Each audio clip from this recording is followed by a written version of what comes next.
This is your Small Town Pastor Podcast. Let's talk about some real and raw issues happening in your town.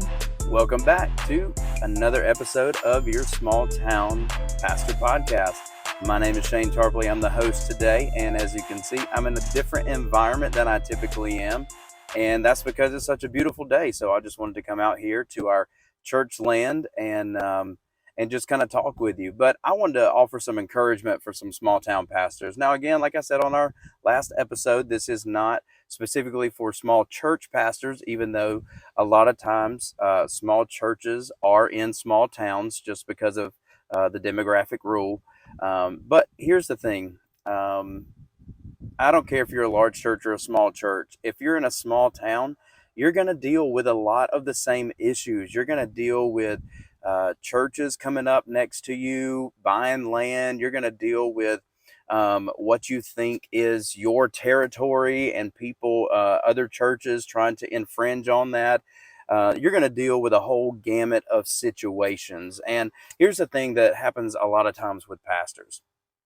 You will get a pioneer spirit about you, whether you planted a church, you took over a church, or you just been called to the ministry. There is a pioneer spirit that is inside of you, pastor, that is burning on the inside, that gives you great vision, that the Holy Spirit downloads things into you so that he can use you and move you and equip people and train people and all of that kind of stuff. And eventually when you accomplish that thing that you feel like God has called you to do, whether it's to launch that church, to build that building, to reach that group of people, to build your or grow your church to a certain number. Because the thing about pastors, we're leaders. We're spiritual leaders, and we have been taught to set goals before us.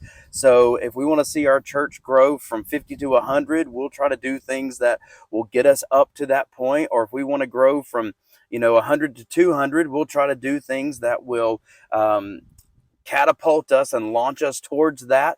And if we want to reach a certain group of people, then we'll tailor things in our church and bring in a program to minister to that. And we do so much to try and accomplish these short-term or sometimes long-term goals that we set for ourselves.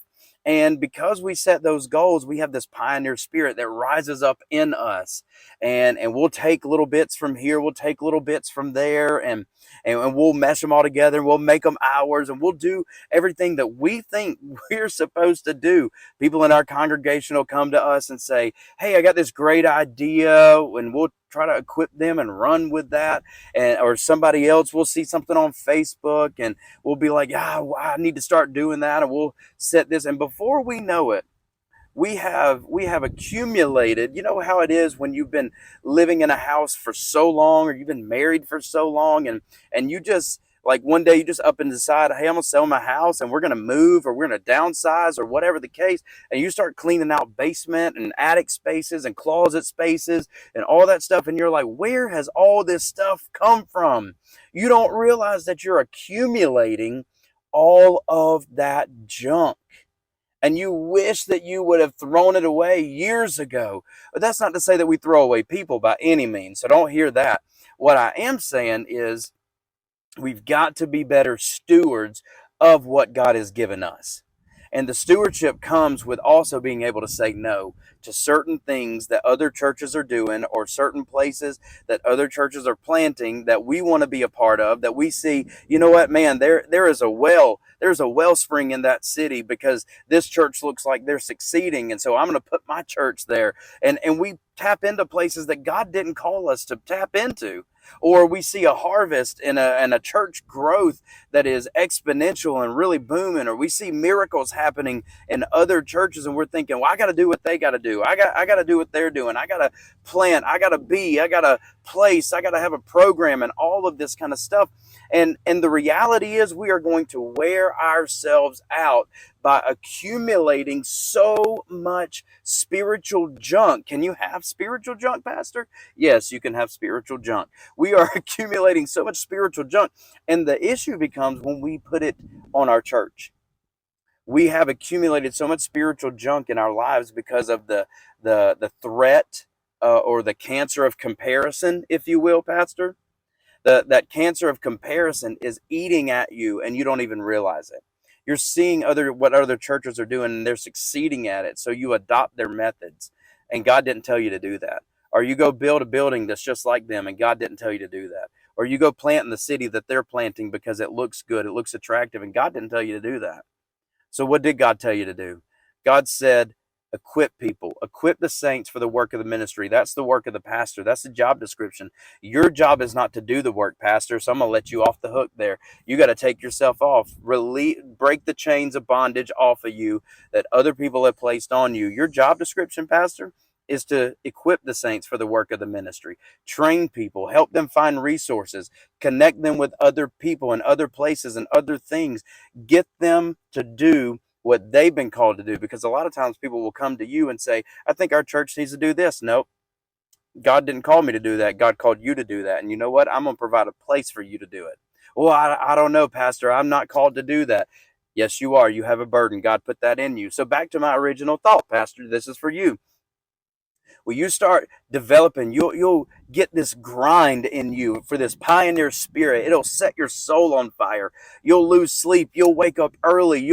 Everything you do will revolve around what that pioneer spirit has placed in you to do, has put in you that fire, that fervor, that urgency, and then you accomplish it, or you get right next to it and you take your foot off the gas and you stop. And you move from having a pioneer spirit to a settler's spirit. Remember we learned about that in social studies, the pioneers, the settlers, all that kind of stuff. What did the settlers do? They settled. They stayed. They became complacent. They developed all the land around them until there was no more land to develop. So then a group of people have to get up from the settlement and go and pioneer and explore other areas. So leader, pastor, this is for you. Stop becoming a settler. You don't have time with the urgency of your church and lost people around you. Listen, I don't care how big or how small your town is, you will never have enough space in your building to fit every lost person in your seats. That's just the cold hard fact. Even in my town, it's about 4,800, almost 5,000 people now. There's some growth around us happening, good, positive growth, exciting growth, developments all around us. Even with that, even around our vicinity of our land, we are projected to have a development of nearly 1,000 people. That's great for church growth, but guess what? We don't have space for 1,000 people. We would have to do 5 services in our brand new building that we're getting ready to have to hold 1,000 people. 5 services. We could fit about 270 chairs. I know the math is a little off. I get it. But you know you're not going to fill up every chair every service. So here's what I'm saying, Pastor. I want to encourage you. Stop settling. Keep that pioneer spirit alive. Don't listen to every single voice that's around you. Stop looking at social media, comparing yourself. Listen, if God called you to reach a certain group of people, then reach them with everything you've got. If God called the pastor down the street to reach a certain group of people that you can't seem to reach, then bless God, come together and work towards the common good and the common goal, because the common goal, or your goal, is not to have the biggest church, it's to have the most effective church. And that's what I tell our people. My goal is not to have the biggest church in this city. My goal is to have the most effective church in this city. And you know what being effective looks like? It means coming alongside other pastors, laying down your pride, stripping away boundaries, getting rid of borders, and saying, how can I help you? How can I sow into you? How can I love you the way you need to be loved? How can I resource you? How can I equip my people to come alongside your people? And let's reach this community and city together. That's what we're called to do. So listen, thank you for tuning in. I hope this is encouraging to you. Don't become a settler. Keep a pioneer spirit. Explore the unknown. Trust God for the unseen. Move into the places that you've never been and pioneer, explore, develop, and keep moving. There are people that God has called you to reach that you don't have time to settle where you're at and become complacent. So keep moving forward and keep that pioneer spirit alive. I love you. Until next time, this is Small Town Pastor Podcast. God bless. Hope you enjoyed this episode. Let us know what you would like to talk about next by leaving us a comment. See you next time.